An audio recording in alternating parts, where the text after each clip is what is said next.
Fingerprints, blood types, these are some of the clues crime scene investigators use to solve a puzzle. Learn more about CSI, the science of forensics. Ladies and gentlemen, thank you. Listen to Pavarotti. Can I be your superhero? Hello, welcome to The Revealing. I'm your host, Pavarotti. Look at this.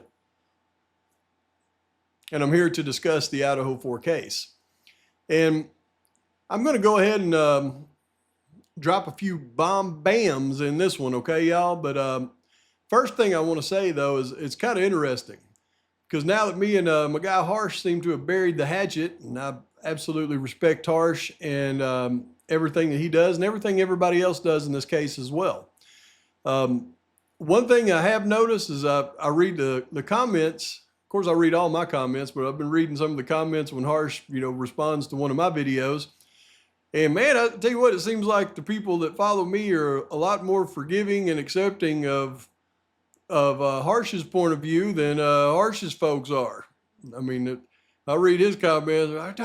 Pavarotti, no, don't do it. He doesn't believe in the frats. He's what he does is he believes his theory, so he finds all this circumstantial evidence to back up his theory and not anybody else's. Well, that may be the case. May absolutely be the case. And I'm not saying that I am correct and everybody else is wrong. I respect everybody's theory out there. I think everybody should keep an open mind to everything in this case because there's no telling where this thing may lead us in the end. So I just want everybody to know I respect everybody's opinions, everybody's theories, and I have my own. Now, I do believe certain things in this case, and I'm sorry, but I have to stick to my beliefs. And it's quite possible that, my beliefs enables me to find circumstantial evidence and search through things and find evidence that backs up my point. It may absolutely be the case. I mean, I might be doing that. I don't know. I might be unwittingly doing it, finding things that back it up. But dang, I sure seem to find a lot of circumstantial things that back up my point from my perspective. And, that's just what I'm going to do in this one, is I'm going to continue to show all these circumstantial things that back up my point. But I'm also going to show how these circumstantial things seem to be really backing up my point to a degree that is almost scary. And I think you'll agree with that by the end of this. In fact, hang out to the end, watch everything I've got to present, because I'm going to talk about my three suspects and some of the reasons why they're my three suspects, not nearly all, but just some. And tell me what your thoughts are at the end of this one. Hold on to your hats, folks. Bam's coming. For those that don't believe that Kaylee was put back in the bed with Maddie, they believe that Kaylee was unalived in the bed with Maddie by one assailant. Well, they can just go stick their heads in the sand, because Maddie has 6 defensive wounds from her shoulder to her hands on her left arm before her fatal blows to her chest was made. She had 2 slits on her throat that were barely hemorrhagic, meaning she was almost passed away when she received those. Those were the last 2 cuts. But before she received those deadly blows to her chest, she received 6 defensive wounds on her left arm. We know Maddie and supposedly Kaylee are laying in bed side by side like this. For Maddie to receive 6 defensive wounds in her left arm, the assailant would have had to have been on this side of the bed, creating all of those defensive wounds before he created the fatal wounds. Now, there's no way he's attacking Kaylee and Maddie's able to fight off at least 6 defensive wounds. You think Kaylee just laid there and waited on it? Give me a break. But when I think about the knife that caused the injuries on Maddie, I know it's not the same knife that caused the injuries on Xana and Ethan. I'll be releasing Xana's autopsy report here soon today. I'll do Ethan's tomorrow, and the next day I'll do Maddie's. This is absolutely ridiculous. First of all, let me point this out. Maddie passed away from fatal chest wounds from a knife. Here's 2 chest wounds right here. Now, they only give us the longest depth. They don't tell us the depth of both wounds, but one of them was 8 inches. Now, you are not causing an 8-inch deep stab wound with a 7-inch knife with a guard. And it tells us that these 2 wounds, one is 1.5 by 1/2 inches, 1.5 inches wide by 1/2 inches thick, and it's a square at one end, sharp at the other. And it tells us the other is 2 inches by 7/8 inches. So if the 1.5 inch wide stab is not quite 8 inches, but the 8-inch deep stab means the width of the knife is 2 inches, it's very clear to me. Because we have another one that goes 7.5 inches deep. And the knife blade is 2 inches by 5/16, 2 inches wide. What you're describing here is 2 stab wounds with a knife like this. Yeah, a knife like this, an 8-inch long blade like a butcher knife, not a K-bar knife on Maddie. And then there's this.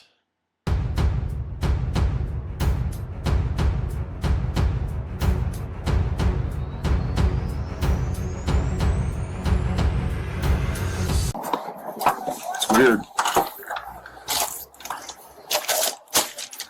I mean, it's not covered in blood anymore.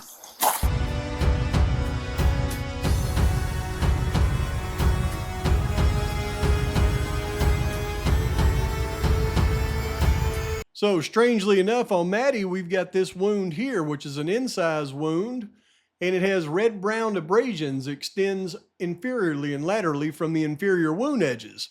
The inferior edge of this abrasion shows fine striations. Fine striations, very thin parallel scratch, like lines or grooves left on the wound margins.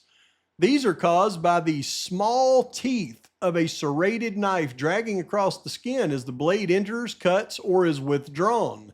Not big serrades like you see on this K-bar right here, but fine striations of a serrated knife, like what you would see on that kitchen knife we just discussed.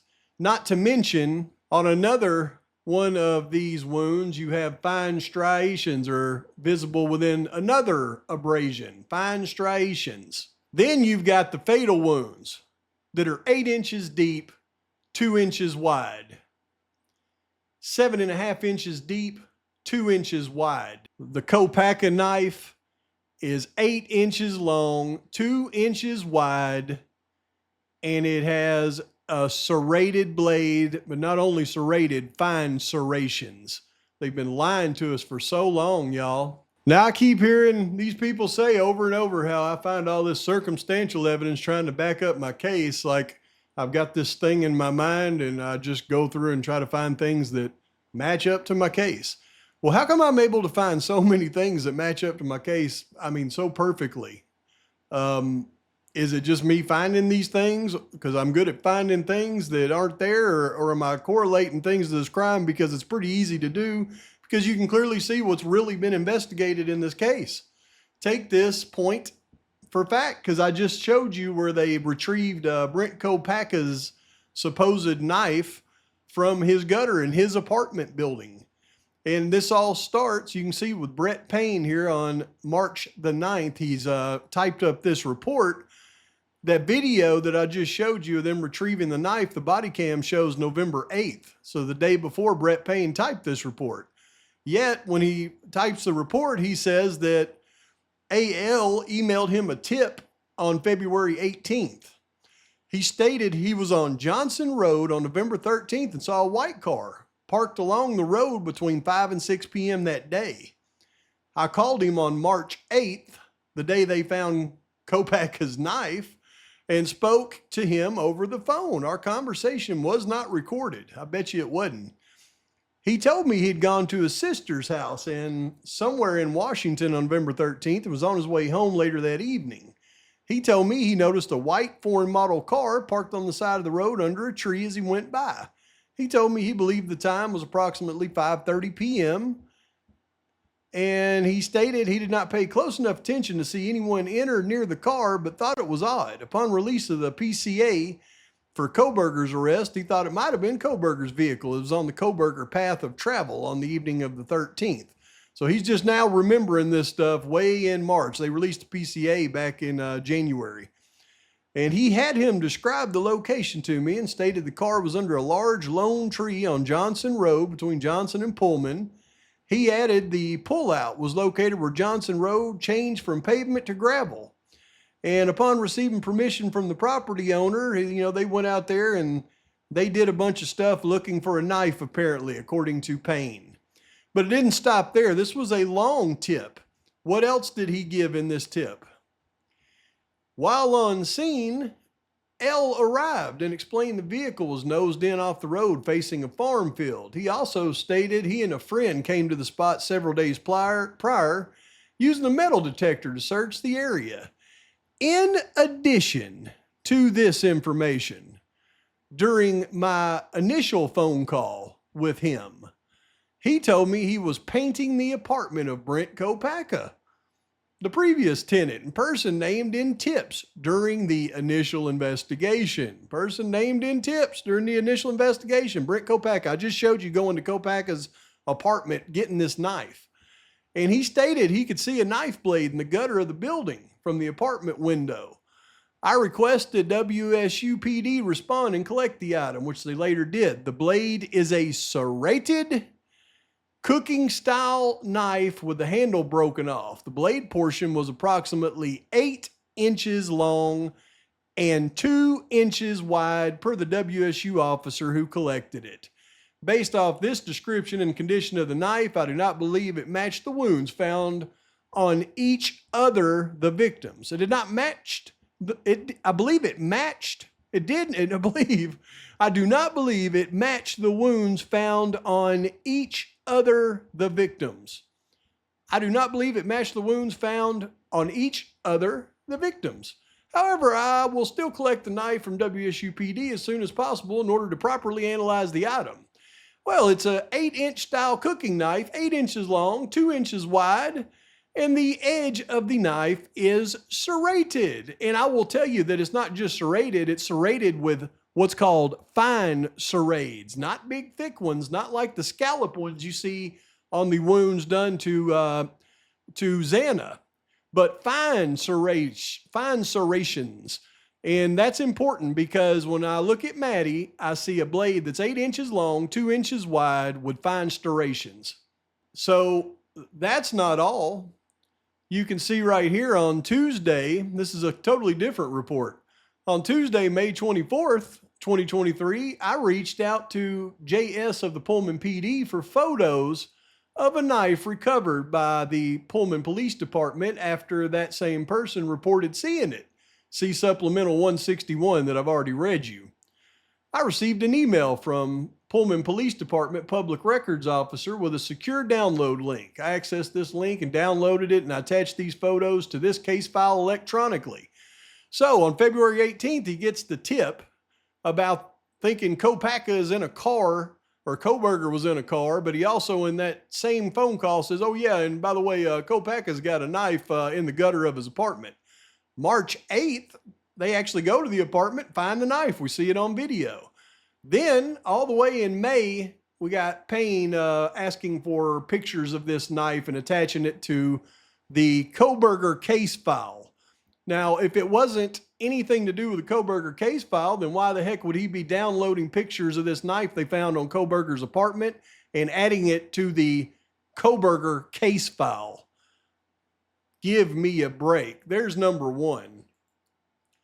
Then we talk about my other suspect here. And I highly suspect that they were suspecting something around this white Elantra, because when I look at what they were looking at from the Idaho State Police on November 27th, they're hunting down and they're staking out Hyundai Elantras.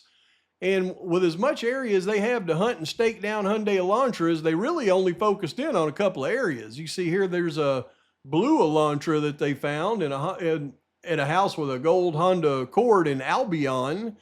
And there was no vehicles at another address in Albion, but for some reason they were all over Colfax. Colfax, Washington, no Elantra at the residence. Colfax, Washington, no vehicles at house. But then this place in Colfax, we got an Elantra bearing a Washington license plate along with 2 other vehicles bearing Washington and Idaho license plates. Now, if they ever came out with this Elantra bearing Washington plate, and that plate was Kohberger's, I would go, dang, I guess Kohberger had some kind of involvement in this. But the fact that they've got it blacked out, if it was Kohberger's, they wouldn't have redacted it. So I'm sure it wasn't Kohberger's. But the fact that they were interested in this white Elantra in Colfax on November 27th is very interesting when you take this into account. Number one, Colfax is a tiny little town, population 2,600 people. Not a lot of folks to, stake out in Colfax. And then we know this, and they need to explain this to me, because on December 28th, remember December 28th, they already have the IgG done. They have Kohberger's father's DNA. They've already put it through pop stats and matched him, and they've already got the warrant for his arrest. The early morning hours of December 29th, they're raiding the Kohberger house. Yet, the Idaho State Police detectives, Will Adams, Cody Herman, and I, Jacob Schwiecki, are out doing an all-night surveillance on 2 storage unit facilities in Colfax. They sat there until the early morning of December 29th when they arrested Kohberger. And they go on to say, well, but Kohberger's name wasn't apparent as renting a storage unit from either business. Now, Kohberger's in freaking Pennsylvania, and they're staking out this storage facility in Colfax all night long until Kohberger's arrested, and Kohberger isn't even associated with this storage facility. And then I look at the area where this storage facility is, and it's right here. And then directly across the street is a house right here. And that house was lived in for quite some time by one of my suspects. So the fact that they're staking out this storage facility across the street from the house she used to live in, probably still knows the people that live there, really kind of makes me, raise my eyebrows at this thing. And then there's my guy, Mowich. And we've already talked about how Mowich was found in Lewiston, but he had an address in Genesee, and they found this K-bar knife in the bushes in Genesee that was 4 inches in length. I've already gone through this in a previous video the other day. This was Monday, March 20th. Then I think about this, though. The very next day, on March 21st. Well, they're all over finding knives on the 20th and 21st, aren't they? But once again, they're contacted by a landowner near Genesee, Idaho, where they found 2 knives in a roadside ditch. And they called out to speak to the reporting party, and he stated he was cleaning out irrigation ditches when he noticed 2 kitchen-style knives with duct-taped handles in the ditch, like you would make a shiv. He did not touch the knives and notified the ISP, and they told me where the knives were, and I responded to collect them. So this is pain going out and collecting these things. The location was in a ditch across the street from the driveway to something. They don't want us to know that driveway, but it was on Old Highway 95. He could immediately see the knives laying in the water, took several photos of the knives prior to collection. Upon collection, I observed the knife was a large butcher knife, and the other was a small steak knife. The handles of both the knives were wrapped in duct tape. Prior to leaving, I conducted one more visual search of the area and located a makeshift duct tape sheath in the culvert below where the knives were located. The sheath fit both knives at the same time. I collected the sheath as well. Upon further examination, neither knife appeared to match the wounds of the 4 victims. Payne did this with his own eyes, right? The larger knife was too wide to inflict the wounds. Wider than 2 inches? I doubt it, Payne. The victims had, and the smaller steak knife appeared to be too short. Yeah, oh goodness, you were trying to find one knife to fit every wound when there was absolutely at least 3, if not 4 different knives used. But he booked the knives into evidence and attached the photos in the case electronically. So magically, in 2 days, in March 2023, 3 months after Kohberger's arrested, he finds 2 different knives just sprung out across Genesee. One way up in Genesee, where I already showed you, but the other location's pretty interesting, I think, because I believe where he's discussing he found these two is right here, Old 95, as it goes across the highway right here, and it turns into Old Spiral Highway. Just a few miles south of Genesee towards the city of Lewiston, Old 95 becomes the famous Old Spiral Highway. It turns in this Old Spiral Highway as it goes down into Lewiston, but right across the street, it's Old 95. Huh, so that means he likely found these knives in this ditch right here. Just happens to be, I don't know, a couple hundred feet from Mawich's residence. So do I find circumstantial evidence or do I find evidence? Y'all tell me.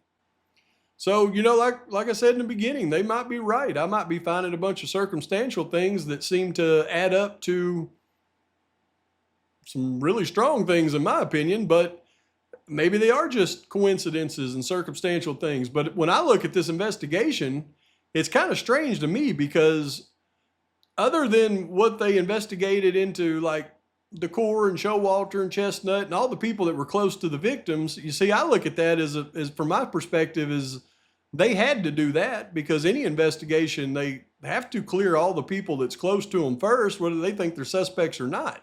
And I can almost tell by the way they interviewed all these people that they did not believe that they were suspects in any way. That's why they didn't dig in deep on questions. They were going through the motions to eliminate the people closest to them as suspects because, in my opinion, they knew they weren't suspects. But when you start to look at what I believe is the real investigation into this case, the real investigation into Mowich and Kopaka and who they thought was driving that car, which they thought was Koberger, which I think they got 1,000% incorrect. And I think the person driving the car that sped out of there at 420 like a maniac was somebody that we know drives like a maniac running away from cops. I mean, just is very experienced in it. I mean, we watched her freaking outrun all of the MPD cops there in Moscow on body cam, right? They just gave up trying to catch her in, you know, icy roads. So yeah, I mean, that's kind of my perspective on things. So anyway, please let me know your thoughts on this one. Like and subscribe to the channel, post your comments, thoughts, criticisms. I'll have the Xana autopsy breakdown out to you here shortly. Y'all have a great day.